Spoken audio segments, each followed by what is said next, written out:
Alright, my name is Jose Rodriguez. What I interpret an Alpini from the First World War for the Kingdom of Italy. So my role as an Alpini soldier, I was specialized in mountain warfare.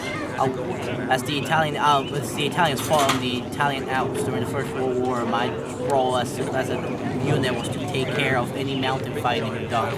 Right here, we'll be equipped with lines of rope, for example, to help climb mountains, ridge, and stuff like that. Also, I got some helmets right here. I would like at the start of the war we will wear this, the Italian cappello. This is the Italian cap was called. Later on in the war we will switch to the Adrian helmet.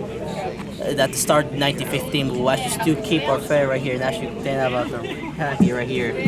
The blue tassel, any color, would determine what unit I was. So right here I represent the 18th Alpini Regiment, which was specialized in artillery. So my job, besides my mountain training, will be also to take care of artillery guns, transport them across the field.